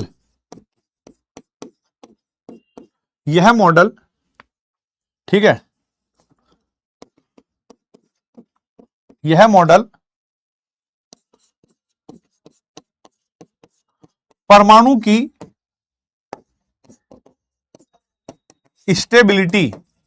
स्टेबिलिटी को हिंदी में बोलते हैं बेटा स्थायित्व। कभी तुम्हें लगे कि स्थायित्व क्यों नहीं लिखवाया, स्टेबिलिटी थोड़ा ज्यादा याद रहता है, मॉडर्न टाइम का वर्ड, तो मैंने स्टेबिलिटी लगा दिया। यह मॉडल परमाणु की स्टेबिलिटी को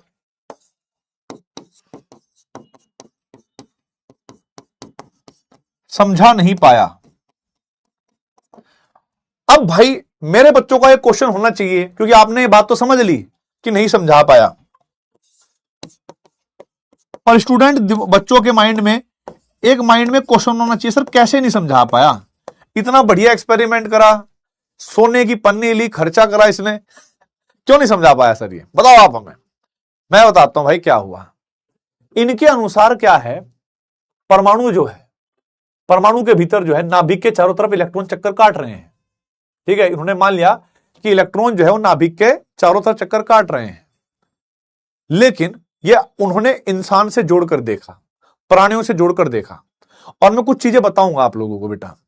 फॉर एग्जाम्पल, जैसे जैसे दो चीजें होती हैं बेटा, दो एक्सपेरिमेंट है जो मैं आपको समझाऊंगा, उसको रिलेट करना। जैसे जैसे आप वर्कआउट करते हो, जैसे जैसे मैंने आपको कहा कि भाई एक काम करो, अपने घर से निकलो और 5 किलोमीटर रेस लगा के आओ, तो तुम पहले बहुत तेज भागोगे, और जैसे ही तुम्हारे 5 किलोमीटर कवर होने वाले होंगे तो आप लोग थकोगे या आपको और ज्यादा फुर्ती आएगी बाद में, बताओ भाई। बेटा क्लास का टाइम मेरे हाथ में नहीं है बेटा चेंज करना, मेरे हाथ में होता तो मैं कर देता चेंज। आप मुझे बताओ, जैसे जैसे आप काम करोगे, भागोगे, दौड़ोगे, तो आप थकते हुए चले जाओगे,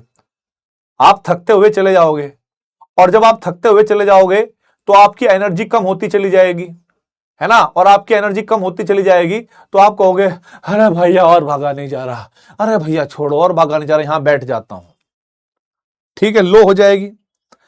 ऐसे आप लोगों ने देखा होगा, जब भी आप कभी गांव मोहल्ले की पतली पतली गलियों से निकलते हो और वहां पे कोई दूसरे मोहल्ले का कुत्ता आपको देख लेता है, तो कुत्ता तुम्हारे ऐसे आसपास ऐसे करता है, आगे पीछे दौड़ता है कि नहीं, तो तुम्हें पहले हल्का हल्का डर लगता है। इवन लड़कियां लोग तो कभी कभी ऐसे भी कर लेती हैं, देखो ऐसे हाथ को पकड़ेगी ऐसे, और ऐसे ऐसे चलने लगेंगी, जैसे कुत्ता उनका रिश्तेदार है, उनको है ना, उनको कुछ नहीं पता। ठीक है, वो कुछ नहीं कहेगा अब वैसे भी। लेकिन कुछ ऐसे भी होते हैं नन्हे मुन्ने बालक, बड़े बेशरम टाइप के, अगर कुत्ता उनकी तरफ 2 बार करता ना, हाँ हाँ हाँ, वो ऐसे खड़े हो जाते हैं बेशर्मों की तरह, और ऐसे बहुत देर तक कुत्ता भौंकेगा भौंकेगा, भाव भाव भाव भाव भाव भाव करेगा। लेकिन आधे घंटे तक अगर तुम खड़े रहे भाई साहब, हिम्मत बांधकर, तुम कर सकते हो, मुझे भरोसा है तुम पे, तो कुत्ता समझ जाएगा कि भाई साहब इस पे असर ही नहीं हो रहा मेरे भौंकने का, और मैं भी थक गया हूं, मेरी भी ऊर्जा खत्म हो गई है, मेरे अंदर भी कुछ बचा नहीं है, कि सामने वाला मुझसे भी बड़े वाला है, सामने वाला मुझसे बड़े वाला है, खड़ा ही रहेगा, बेशरम है। तो कुत्ता क्या करेगा बेचारा, चू चू करेगा और बैठ जाए कहीं नीम के पेड़ के नीचे या कहीं आसपास जो भी जगह होगी, बेचारा बैठ जाएगा। इस पूरी घटना से हमने एक बात सीखी, कुत्ते में जब तक एनर्जी थी तब तक कुत्ता भी फुदक रहा था, पूरा एकदम पूरा जोशीला था। लेकिन जब कुत्ते को समझ में आ गया कि भाई ऊर्जा बची नहीं है, अच्छा है, चुपचाप बैठ गया, यानी अगर कुत्ता बैठ गया तो कुत्ता स्टेबल हो गया। कुत्ता स्टेबल हो गया कैसे? उसकी ऊर्जा खत्म हो गई। तो इस बात से हमें समझ में आई कि जिन जिन चीजों की ऊर्जा कम हो जाती है वो स्टेबल हो जाते हैं, और जिन जिन चीजों की ऊर्जा ज्यादा रहती है वो फुदकते हैं, वो स्टेबल नहीं होते। है कि नहीं?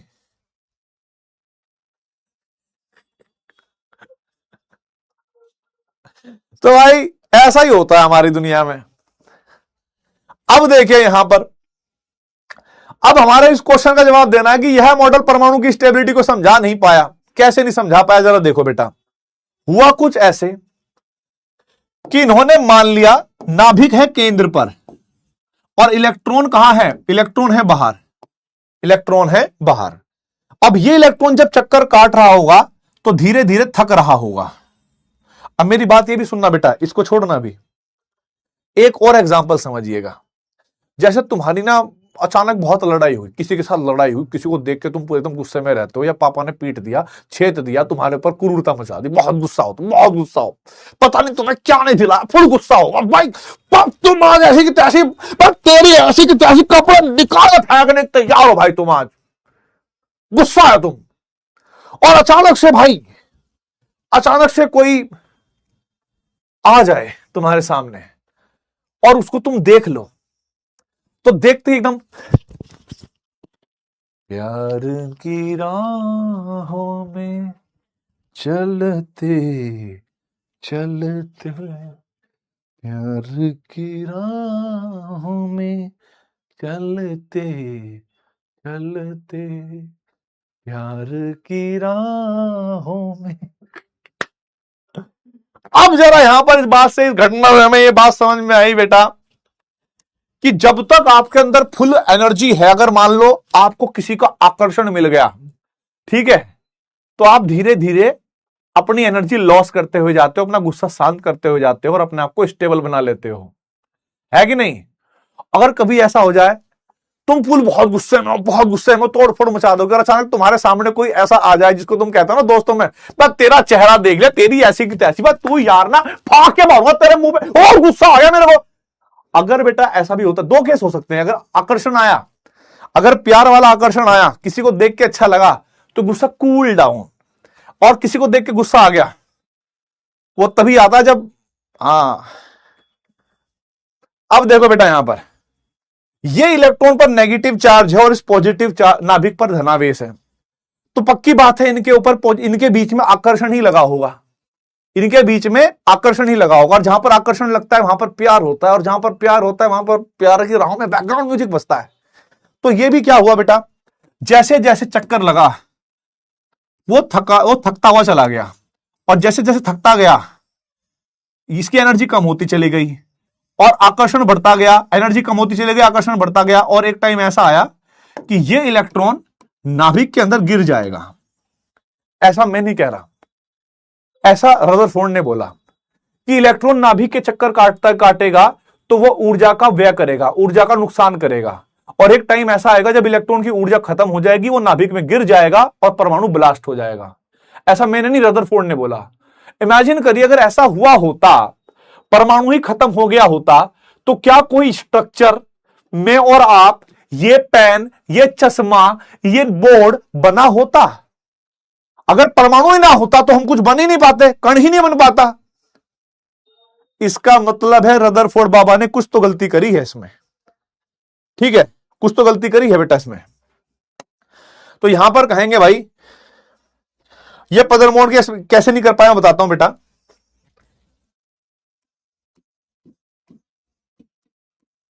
रदरफोर्ड के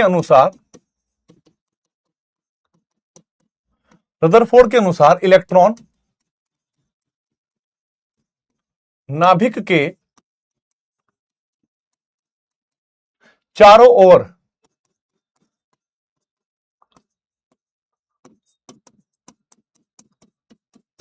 चक्कर लगाता है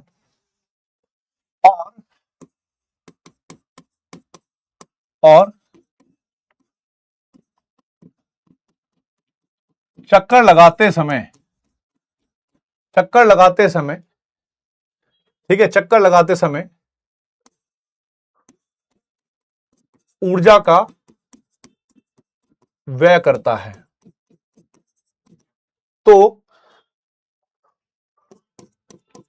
तो एक समय ऐसा आएगा, एक समय ऐसा आएगा कि इलेक्ट्रॉन की ऊर्जा ऊर्जा ऊर्जा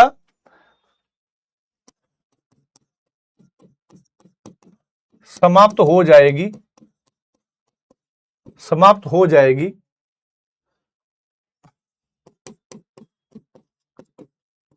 और वह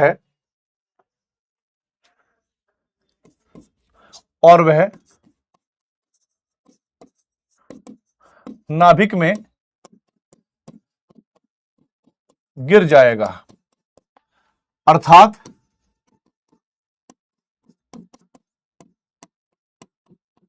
परमाणु का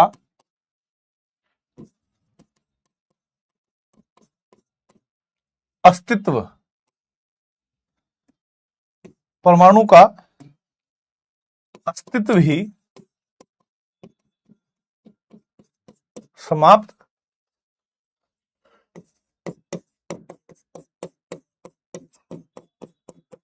हो जाएगा। तो भाई ये था इसकी पहली कमी जो मैं आपको समझाना चाहता था, इसको नोट कर लीजिएगा। और दूसरी कमी के लिए बेटा मुझे पानी की जरूरत पड़ेगी, मैं पानी लेके आता हूं पहले। पहली कमी है, नोट करिए भाई इसको, पहली कमी को नोट करो भाई।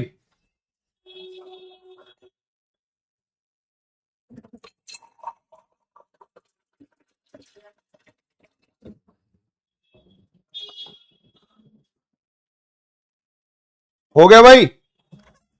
भाई अब देखो दो काम हो गए। एक तो मेरे को पानी पीना पड़ेगा, पानी पी लिया मैंने, पानी पी लूंगा मैं।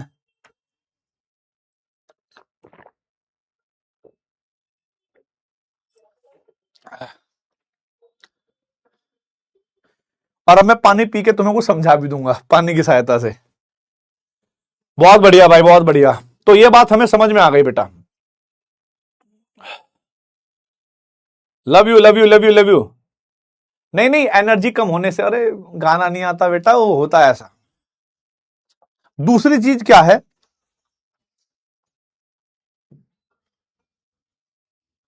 अब दूसरा पॉइंट समझना क्या है। उस जमाने पर सूर्य के प्रकाश को लेकर भी बात चलती है। मतलब ऐसा होता है कि पूरी फिजिक्स, पूरी केमिस्ट्री सब जुड़ी हुई होती है। आप लोगों को लग रहा होता है अलग अलग है, बट फिजिक्स और केमिस्ट्री सब समान होती है बेटा, साइंस के पॉइंट ऑफ व्यू से देखोगे तो। आप लोग देखना, पहला पॉइंट क्लियर हुआ, ये पूरी बात मैंने आपको समझाई। दूसरा पॉइंट देखना क्या है भाई, दूसरा पॉइंट क्या है। यह सिद्धांत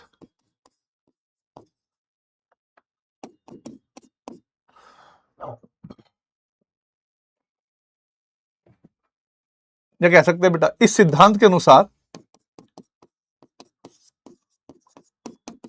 इस सिद्धांत के अनुसार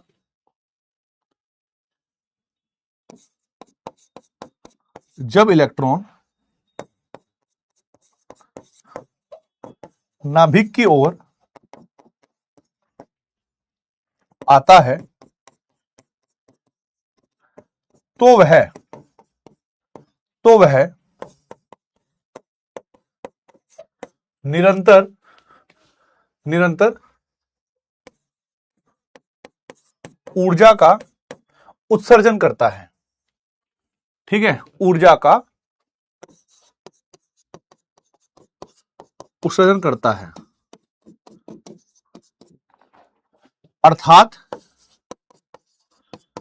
अर्थात यह मॉडल या सिद्धांत ऊर्जा उत्सर्जन के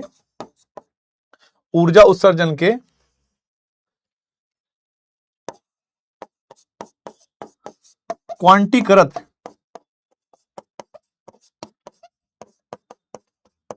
स्पेक्ट्रम की व्याख्या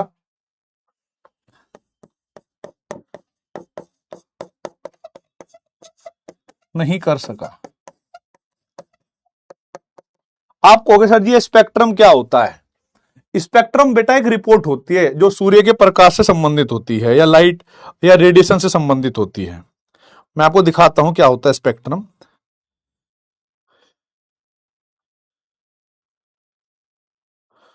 अरे कहां गया हेल्थ वेल्थ वाला?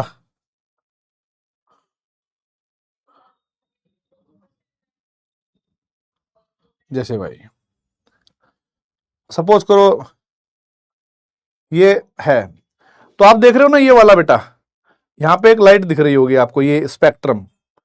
ऐसे ही डेटा है, स्टैटिक्स है। तो ये तो नॉर्मल मेरे चलने के और वैसे स्टैटिक्स हैं। ऐसे बेटा सूर्य के प्रकाश के और इलेक्ट्रॉन की जो ऊर्जा है उसके बीच में एक ऐसा ही ग्राफ आता है। और वो ऐसा आता है जैसे मान लो कभी तुमने देखा होगा कि पिक्चरों में कोई मरने वाला है, अचानक से वो मीटर से चलता है, two two two two two, अचानक खत्म, तो थोड़ी सीधी हो जाती है रेखा। वैसा सही मान लो, ऑलमोस्ट वैसा ही स्पेक्ट्रम होता है। तो इस सिद्धांत के अनुसार इलेक्ट्रॉन जब नाभिक की ओर आता है तो निरंतर ऊर्जा का उत्सर्जन करता है, अर्थात यह मॉडल ऊर्जा उत्सर्जन के क्वांटीकृत स्पेक्ट्रम को समझा नहीं पाया। अब इस बात को समझना है बेटा, आप कैसे समझोगे, ठीक है? नहीं तो मुझे पता है कि मैं बाद में खैर पिटूंगा ही, पिटूंगा, पिटने वाली तो बात नहीं है, क्योंकि आएगी मम्मी, आएंगी भाई, कहेंगे क्या तूने गंदगी मचा रखी है। अब देखो फिर भी सपोज करो मेरा जो मुख है वो सूर्य की तरह व्यवहार करेगा, और जब मैं पानी बाहर फेंकूंगा तो समझो मैं लाइट फेंक रहा हूं, ऊर्जा फेंक रहा हूं। अब ऊर्जा फेंकने के दो तरीके हैं, ठीक है? पहले घूंट में मैं 10-20 ml पानी ले लेता हूं और फिर उसको मैं निरंतरता से फेंकूंगा।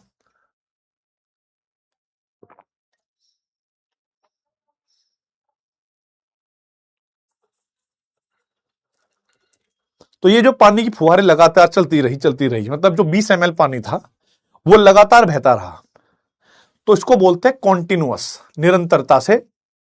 ऐसी क्या हुआ कि जब इलेक्ट्रॉन नाभिक के चारों तरफ चक्कर काट रहा था तो रदरफोर्ड को लगा कि वो ऊर्जा निरंतर वो कर रहा है, खर्च कर रहा है।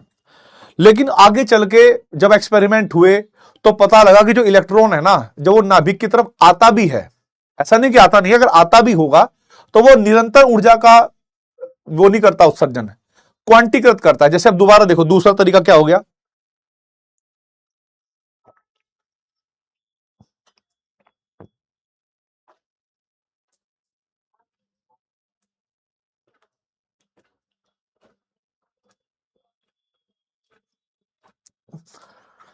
तो इसका मतलब ये हुआ, ठीक है?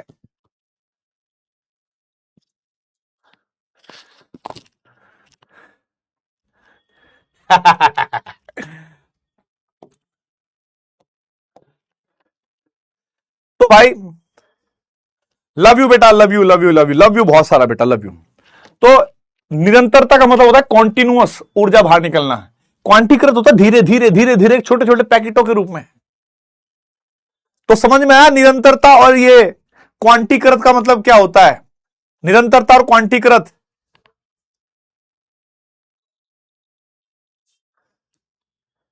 बताओ भाई।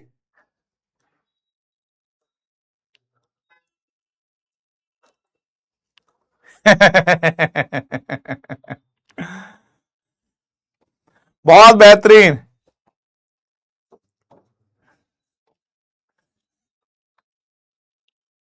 बेटा मम्मी का तो नाम लेना पड़ता है, यहाँ ऑफिशियल थोड़ा ही मैं बोलूंगा कि भाई साहब मुझे सुनने को मिलेगा, मुझे अपनी पीडीपी से ही। अब दोबारा नहीं भाई, दोबारा करोगे तो यार भाई साहब पोछा मुझे ही लगाना पड़ जाएगा भाई, कूट जाऊंगा मैं। एक ही बार समझाता हूं मैं, बस समझ गए, खलनायक की तरह।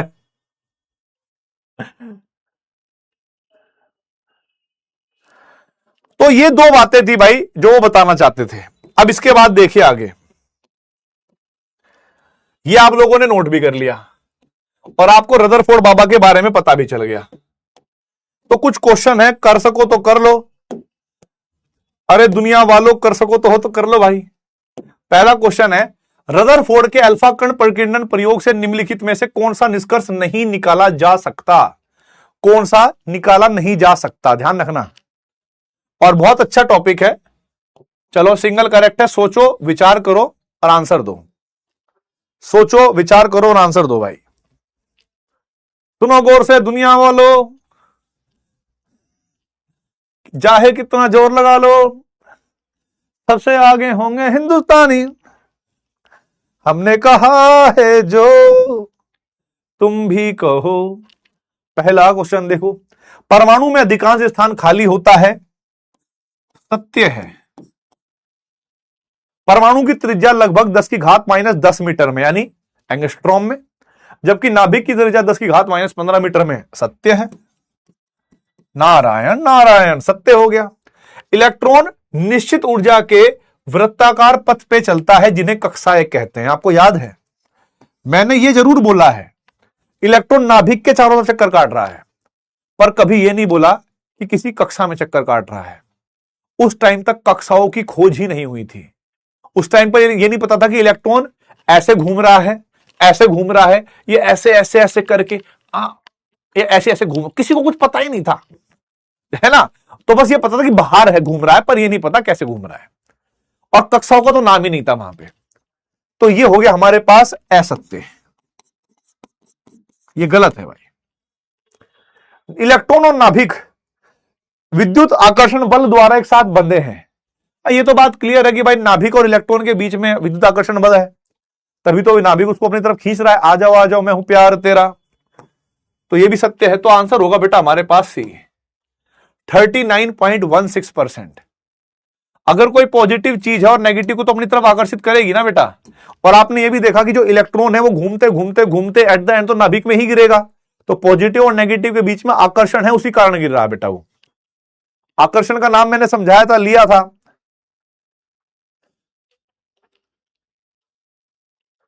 चलिए, तो सी इसका आंसर हो गया भाई। अब देखो आगे,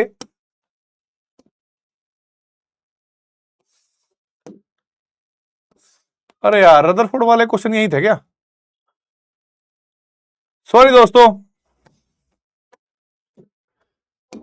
नेक्स्ट टाइम और क्वेश्चन ले आऊंगा, नेक्स्ट क्लास में मतलब और क्वेश्चन ले आऊंगा रदरफोर्ड से संबंधित। लेकिन आज की जो डीपीपी होगी ना, उसमें क्वेश्चन होंगे रदरफोर्ड से संबंधित बहुत सारे, जो आज आपको डीपीपी मिलेगी। अब लेकिन यहां पर एक चीज और हमारे मन में रह गई बातें, पता है क्या यार? परमाणु के बारे में हमें यह पता लग गया कि नाभिक होता है केंद्र पर, इलेक्ट्रॉन घूम रहा है कहीं बाहर। लेकिन तुम्हारा मन नहीं करता कि वो इलेक्ट्रॉन कैसे घूम रहा होगा? कक्षा में चक्कर काट रहा होगा, या जब वो इलेक्ट्रॉन घूम रहा होगा तो उसका वेग कितना होगा, उसकी गतिज ऊर्जा कितनी होगी, वो नाभिक से कितना दूर होगा, उसकी स्थितिज ऊर्जा कितनी होगी, उसकी कुल ऊर्जा कितनी होगी? क्या साइंटिस्टों के मन में यह विचार नहीं आया होगा कि हम इलेक्ट्रॉन के बारे में जाने? बोलो यार। छुट्टी नहीं हुई बेटा, छुट्टी नहीं हुई। अगला टॉपिक स्टार्ट हो चुका है, क्योंकि जो इसकी कमियां है वो आगे वाला सुधारेगा। बिल्कुल हुआ होगा, जानने की इच्छा है। अब वो सारी चीजें आप जानोगे कि परमाणु के बीच में केंद्र पर एक नाभिक है। आंख बंद करके सोचना है बात कि परमाणु के केंद्र पर नाभिक है, इलेक्ट्रॉन कहीं चक्कर काट रहा होगा, हमें नहीं पता, बट वो नाभिक में के चारों तरफ कक्षाओं में चक्कर काट रहा है। तो कैसे काट रहा होगा, उसका कितना वेग होता होगा, वो नाभिक से कितना दूर होता होगा, उसकी गतिज ऊर्जा कितनी होगी, उसकी स्थितिज ऊर्जा कितनी होगी, उसकी कुल ऊर्जा कितनी होगी, सारे के सारे थॉट दिमाग में घूम रहे हैं अभी भी साइंटिस्ट लोगों के, टिक टिक टिक टिक, है ना। अब देखिए, आगे की कहानी समझने के लिए हमें समझना पड़ेगा सूर्य के प्रकाश को। हमें आगे कहानी पढ़ने के लिए हमें पढ़ना पड़ेगा बेटा सूर्य का प्रकाश, सनलाइट के बारे में पढ़ना पड़ेगा दोस्तों। अब हम जानेंगे सूर्य का प्रकाश, अब हम जानेंगे सूर्य का प्रकाश।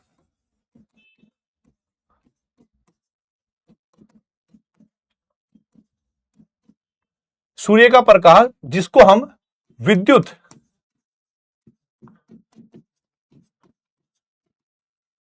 चुंबकीय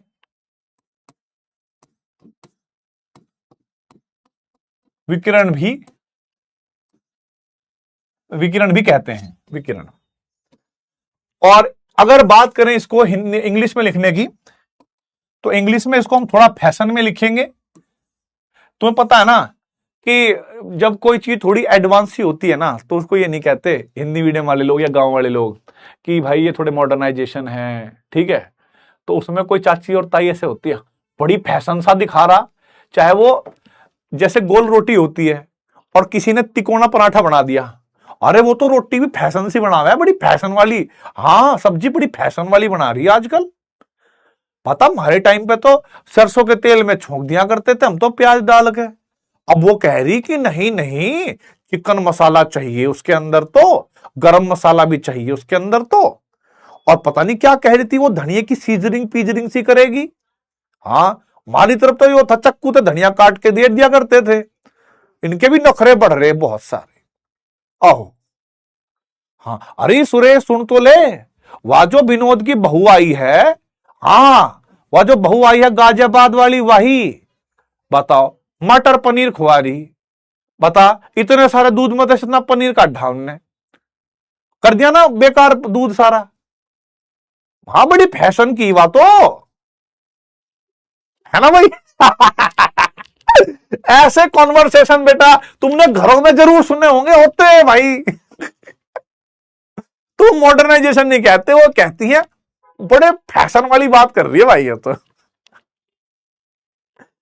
ओ भाई देखो यहां पे,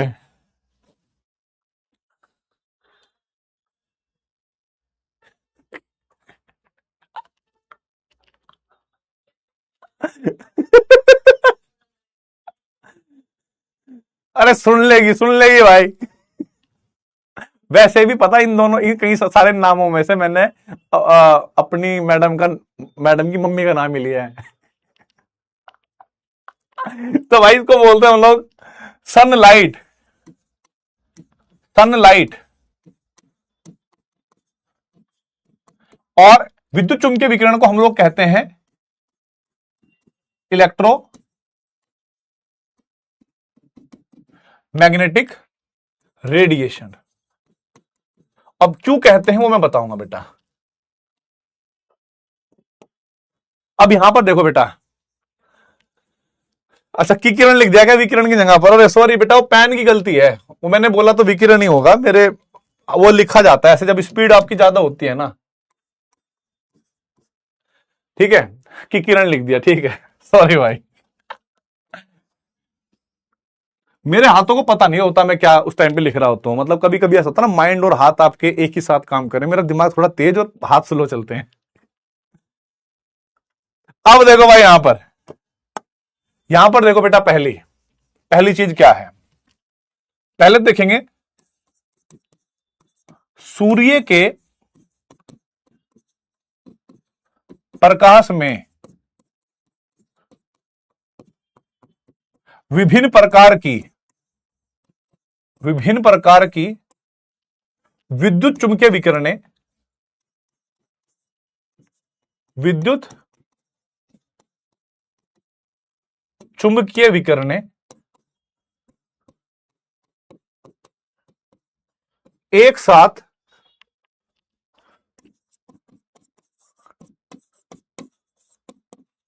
प्रकाश के वेग से चलती हैं, एक साथ प्रकाश के वेग से चलती हैं। अब देखो बेटा, देखो यहां पर बात सुनना।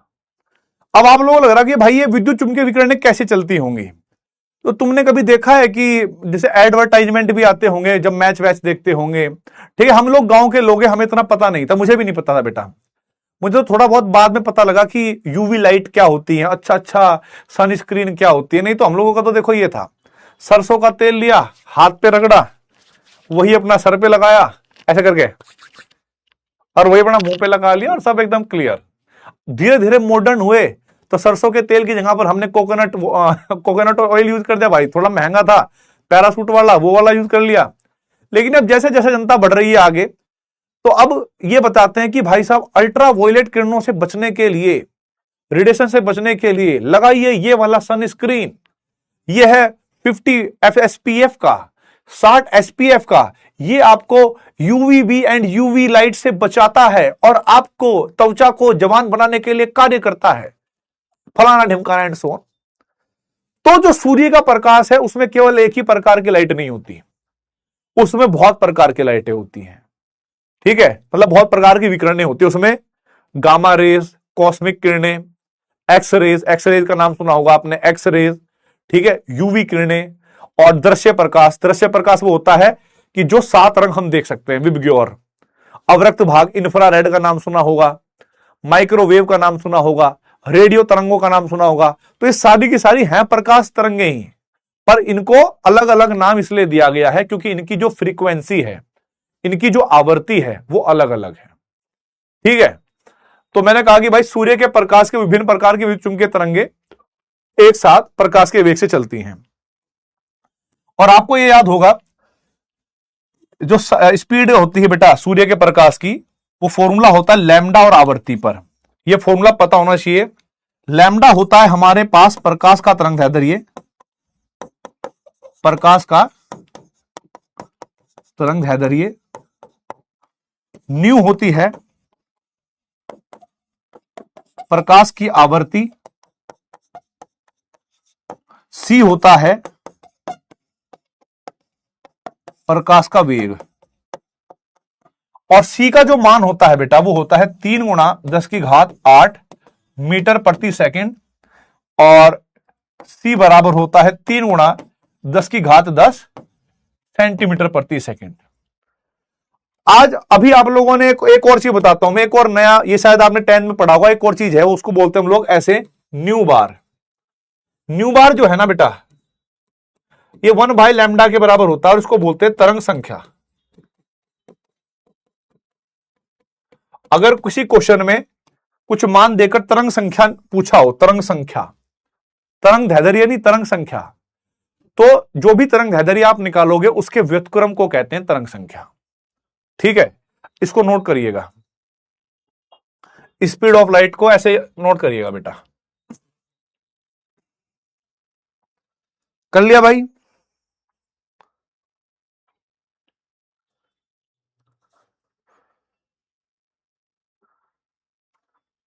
करिए बेटा, करिए गाइस।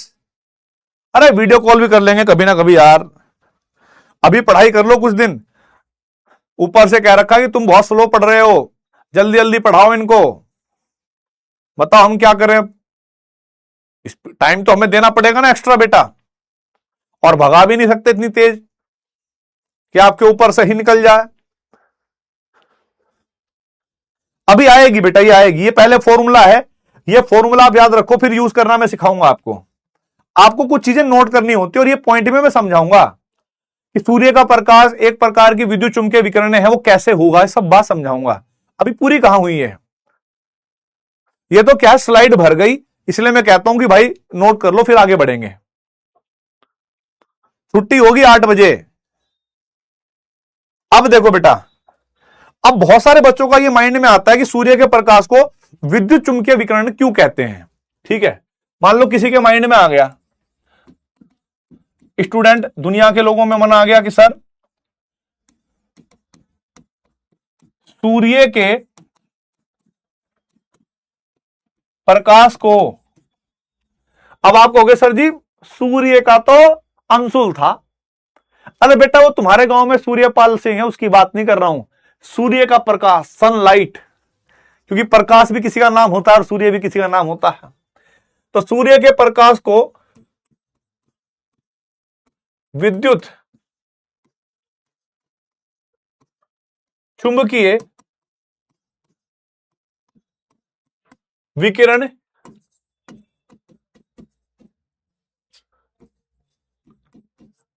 क्यों कहते हैं, यह तुम्हारी तरफ से क्वेश्चन आया। अब तुम्हारे मास्टर बताएंगे भाई,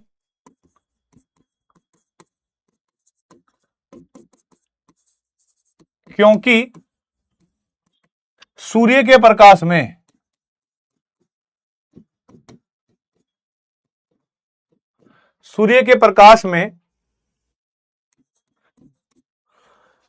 ठीक है, सूर्य के प्रकाश में विद्युत क्षेत्र तथा चुंबकीय क्षेत्र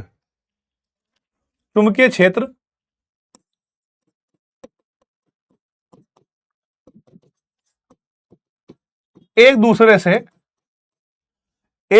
से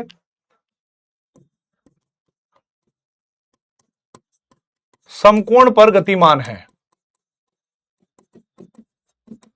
मतलब इनमें चुंबकीय क्षेत्र और विद्युत क्षेत्र एक दूसरे के 90 डिग्री पर होते हैं और फिर चलते रहता है। सूर्य का प्रकाश चलेगा तो ये भी चलेंगे। अब इस बात को मैं थोड़ा ऐसे समझाऊंगा बेटा कि एक तरंग को मैंने थोड़ा फोकस करके समझाया। आप कहोगे सर कैसे, ये फोकस क्या होता है? मैंने कहा देखो भाई, जो तरंगे होती है ना सूर्य के प्रकाश की, वो ऐसे चल रही होंगी,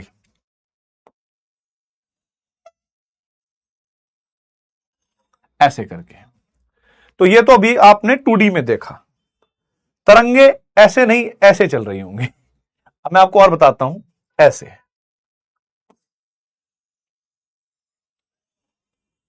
ऐसे। सर ये क्या है? मैंने कहा देखो, आपको चाहे जो मान लो, जो भी आपको मानना हो ना, जरूरी नहीं कि आप इसी को विद्युत क्षेत्र मानो, कोई भी मान लो, पर यह ध्यान रखना, एक को मानोगे विद्युत क्षेत्र तो दूसरे को आपको मानना पड़ेगा चुंबकीय क्षेत्र। और सूर्य का प्रकाश में दोनों के दोनों जो विद्युत क्षेत्र और चुंबकीय क्षेत्र होते हैं, ये ऐसे चलते हैं,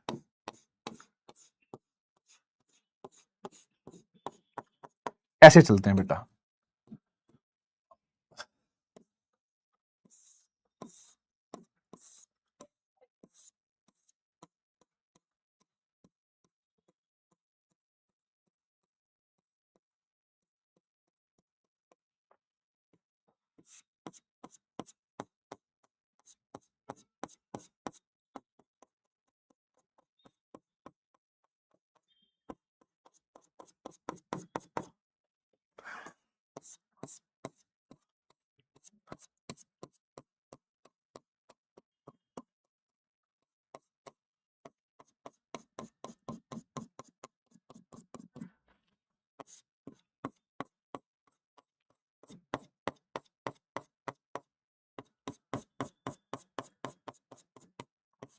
समझ में आई बात?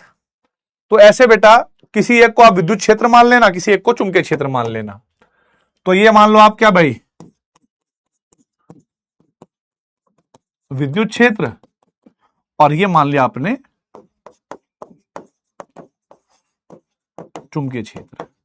तो कोई आप लोगों से पूछे कि भाई इसको इलेक्ट्रोमैग्नेटिक रेडिएशन क्यों कहते हैं, तो आप बोलना क्योंकि इसमें विद्युत क्षेत्र और चुंबकीय क्षेत्र एक दूसरे से समकोण पर होते हैं। तो मुझे बताइए बेटा, रुक जाओ, क्या आप लोगों ने नोट कर लिया, ये समझ में आ गया आप लोगों को? यस और नो? क्या आप लोगों को ये बात समझ में आ गई बेटा? ये नोट कर लिया?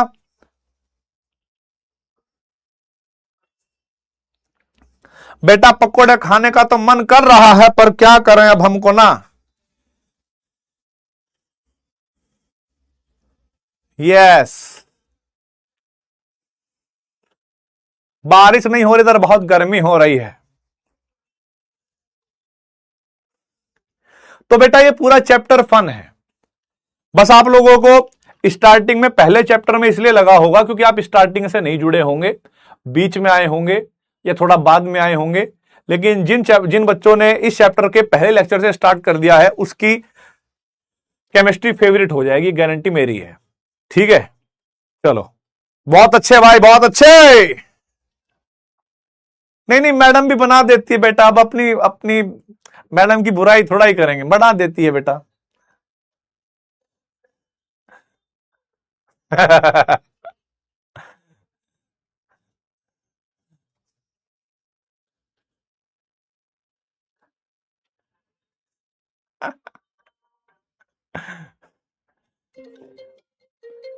चलो, हाँ, इन कंपनी नहीं चल रही भाई, मेरे भी ना कंपनी नहीं चल रही, बड़ी बड़ी कंपनी का फोन आ रहा है, बताओ, लगातार।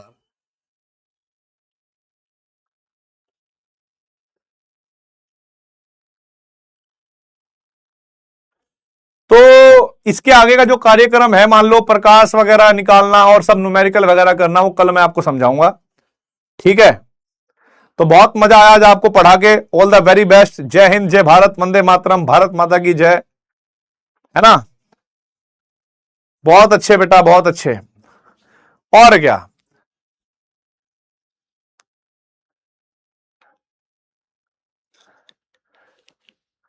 नहीं नहीं, रिचार्ज तो करवा रखा है यार, रिचार्ज के लिए नंबर नहीं आया भैया। कुछ कहते हैं प्रॉपर्टी बेच रहे हैं, कभी कह रहे हैं कि ये नंबर बताइए, हम ये सेवा लेके आए हैं, आपका ट्रेडिंग में ये अकाउंट।